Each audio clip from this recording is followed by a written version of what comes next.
സംസ്ഥാനത്തെ ഏക ഗോത്രവർഗ പഞ്ചായത്തായ ഇടമലക്കുടിയിൽ വൻ റേഷൻ തട്ടിപ്പ്. കടകളിൽ സ്റ്റോക്ക് ഉണ്ടെന്ന് രേഖകൾ കാണിക്കുമ്പോഴും വിതരണം ചെയ്യാൻ അരിയില്ല. 65 ടൺ അരി കാണാനില്ലെന്നാണ് ദേവികുളം താലൂക്ക് സപ്ലൈ ഓഫീസറുടെ നേതൃത്വത്തിൽ നടത്തിയ പരിശോധനയിൽ കണ്ടെത്തിയത്. അരിമാഫിയ സംഘം കരിഞ്ചന്തയിൽ വിറ്റതായി സൂചന. ഇടമലക്കുടിയിൽ റേഷൻ ലഭിക്കുന്നില്ലെന്ന പരാതിയെ തുടർന്നാണ് ദേവികുളം താലൂക്ക് സപ്ലൈ ഓഫീസിൽ നിന്നുള്ള ഉദ്യോഗസ്ഥർ വെട്ടിമുടി ഗോഡൌണിലും സൊസൈറ്റിക്കുടി, വെള്ളവരക്കുടി എന്നിവിടങ്ങളിലെ റേഷൻ കടകളിലും പരിശോധന നടത്തിയത്. കടകളിലെ ഇ പോസ്റ്റ് മെഷീനിലെ കണക്കുകൾ പ്രകാരം സൊസൈറ്റിക്കുടിയിൽ 55 ടണ്ണും വെള്ളവരക്കുടിയിൽ 15 ടണ്ണും അരി സ്റ്റോക്ക് ഉണ്ടാകേണ്ടതാണ്. എന്നാൽ വെള്ളവരയിലെ കടയിൽ 5000 കിലോ അരി മാത്രമാണ് ഉദ്യോഗസ്ഥർക്ക് കണ്ടെത്താനായത്. ബാക്കി 65 ടൺ അരി എവിടെ പോയി എന്നതിൽ ഒരു കണക്കുമില്ല.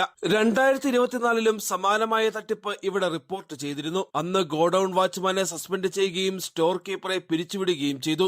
2025 ആഗസ്റ്റ് മുതൽ സിവിൽ സപ്ലൈസ് വകുപ്പ് നേരിട്ട് സാധനങ്ങൾ എത്തിച്ചു തുടങ്ങിയിട്ടും തട്ടിപ്പ് നിർബാധം തുടരുകയാണ്. നമ്മളടുത്ത് കിട്ടിയിട്ടുള്ള ഇൻഫർമേഷൻ പ്രകാരം അവിടേക്ക് നമ്മുടെ സപ്ലൈ ചെയ്തിട്ടുള്ള റേഷൻ അരി അവിടെ എത്താത്തൊരു സാഹചര്യം ഉണ്ടായി എന്ന് നമുക്ക് അവിടുത്തെ പ്രദേശവാസികളും എല്ലാം കംപ്ലൈന്റ് ചെയ്തിട്ടുണ്ട്.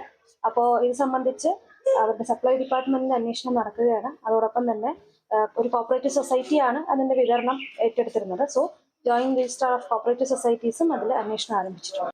കാണാതായ 65,000 കിലോ അരിയും കരിംചന്തയിൽ മറിച്ചു വിറ്റതായാണ് സൂചന. 2024 ഏപ്രിൽ മുതൽ 2026 മാർച്ച് വരെയുള്ള കാലയളവിലാണ് ഈ ക്രമക്കേട് നടന്നിട്ടുള്ളത്.